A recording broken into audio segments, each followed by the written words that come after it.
പുറപ്പാട് പുസ്തകം അധ്യായം 38. അവൻ ഗദിരമരം കൊണ്ട് ഹോമയാഗപീഠം ഉണ്ടാക്കി. അത് 5 മുഴം നീളവും 5 മുഴം വീതിയും ഇങ്ങനെ സമചതുരവും 3 മുഴം ഉയരവുമുള്ളതായിരുന്നു. അതിൻ്റെ 4 കോണിലും 4 കൊമ്പുണ്ടാക്കി. കൊമ്പുകൾ അതിൽ നിന്ന് തന്നെ ആയിരുന്നു. താമ്രം കൊണ്ട് അത് പൊതിഞ്ഞു. ചട്ടി, ചട്ടുകം, കലശം, മുൻകൊളുത്ത്, തീക്കലശം ഇങ്ങനെ പീഠത്തിൻ്റെ ഉപകരണങ്ങളൊക്കെയും ഉണ്ടാക്കി. അതിൻ്റെ ഉപകരണങ്ങളൊക്കെയും താമ്രം കൊണ്ട് ഉണ്ടാക്കി.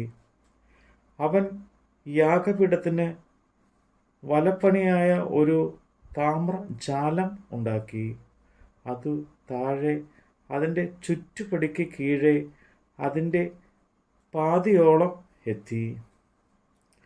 താമ്രജാലത്തിൻ്റെ 4 അറ്റത്തിനും തണ്ട് ചെലുത്തുവാൻ 4 വളയം വാർത്തു. ഗദിരമരം കൊണ്ട് തണ്ടുകളും ഉണ്ടാക്കി. താമ്രം കൊണ്ട് പൊതിഞ്ഞു. യാഗപീഠം ചുമക്കേണ്ടതിന് അതിൻ്റെ പാർശ്വങ്ങളിലുള്ള വളയങ്ങളിൽ ആ തണ്ടുകൾ ചെലുത്തി. യാഗപീഠം പലക കൊണ്ട് പൊള്ളയായി ഉണ്ടാക്കി. സമാഗമന കൂടാരത്തിൻ്റെ വാതിക്കൽ സേവ ചെയ്തു വന്ന സ്ത്രീകളുടെ ദർപ്പണങ്ങൾ കൊണ്ട് അവൻ താമ്രത്തൊട്ടിയും അതിൻ്റെ താമ്രക്കാലും ഉണ്ടാക്കി. അവൻ പ്രാകാരവും ഉണ്ടാക്കി.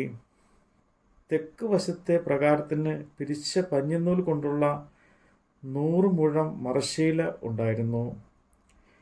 അതിന് 20 തൂണും തൂണുകൾക്ക് 20 താമ്രച്ചുവടും ഉണ്ടായിരുന്നു.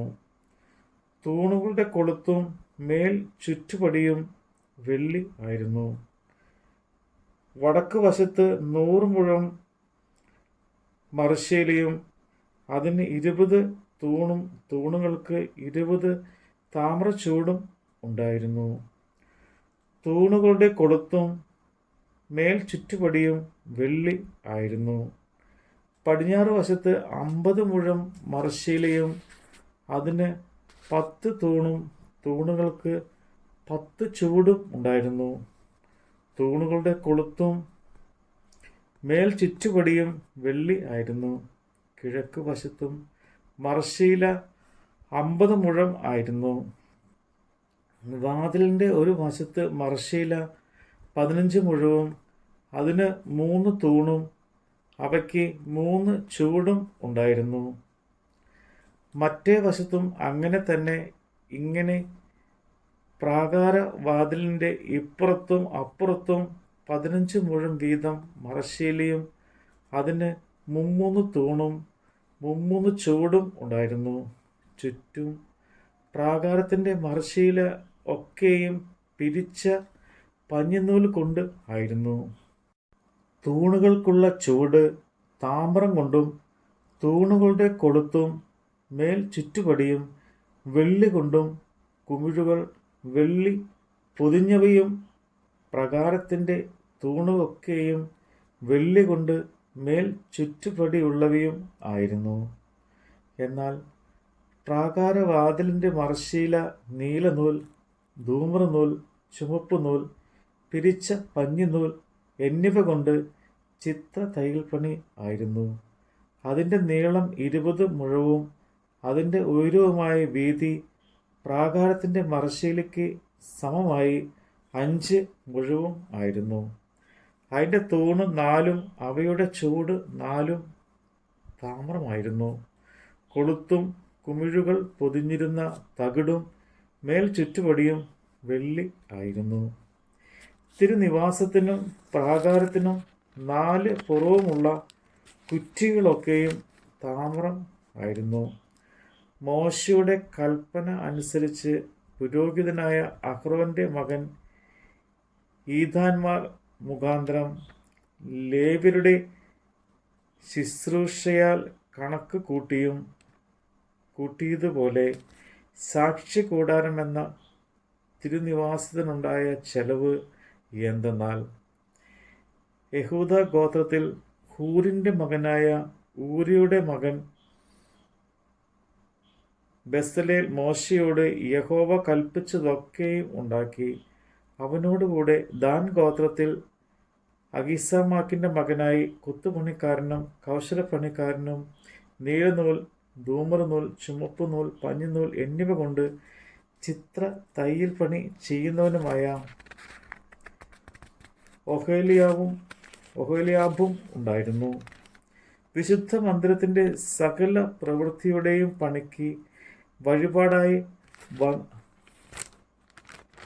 വന്ന് ഉപയോഗിച്ച പൊന്ന് വിശുദ്ധ മന്ദിരത്തിലെ തൂക്കുപ്രകാരം ആകെ 29 താലന്ത് 730 ശേക്കലും ആയിരുന്നു.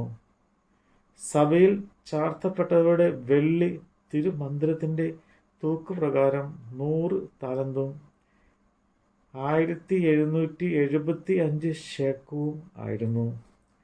20 വയസ്സ് മുതൽ മേലോട്ട് പ്രായമുള്ളവരുമായി ചാർത്തപ്പെട്ടവരുടെ എണ്ണത്തിൽ ഉൾപ്പെട്ട 6,3550 പേരിൽ ഓരോരുത്തന് ഓരോ ബെക്ക വീതമായിരുന്നു. അത് വിശുദ്ധ മന്ദിരത്തിലെ തൂക്കുപ്രകാരം 1/2 ശേക്കൽ ആയിരുന്നു. വിശുദ്ധ മന്ദിരത്തിൻ്റെ ചുവടുകളും മറശ്ശീലയുടെ ചുവടുകളും വാർക്കുന്നതിന് ഒരു ചുവടിന് 1 താലന്ത് വീതം, 100 ചുവടിന് 100 താലന്ത് വെള്ളിയും ചെലവാക്കി. ശേഷിപ്പുള്ള 1775 ശേക്കൽ കൊണ്ട് അവൻ തൂണുകൾക്ക് കൊളുത്ത് ഉണ്ടാക്കുകയും കുമിഴ് പൊതിക്കുകയും മേൽ ചുറ്റുപടി ഉണ്ടാക്കുകയും ചെയ്തു. വഴിപാട് വന്ന താമ്രം 70 താലന്തും 2400 ശേക്കലും ആയിരുന്നു. അതുകൊണ്ട് അവൻ സമാഗമന കൂടാരത്തിൻ്റെ വാതിലിലുള്ള ചൂടുകളും താമ്രയാഗപീഠവും അതിൻ്റെ താമ്രജാലവും യാഗപീഠത്തിൻ്റെ ഉപകരണങ്ങളൊക്കെയും ചുറ്റും പ്രാകാരത്തിൻ്റെ ചൂടുകളും പ്രാകാരവാതിലുള്ള ചൂടുകളും തിരുനിവാസത്തിൻ്റെ എല്ലാ കുറ്റികളും ചുറ്റും പ്രാകാരത്തിൻ്റെ കുറ്റികളും ഉണ്ടാക്കി. നമ്മുടെ കർത്താവിൻ്റെ വചനമാണ് നമ്മൾ കേട്ടത്.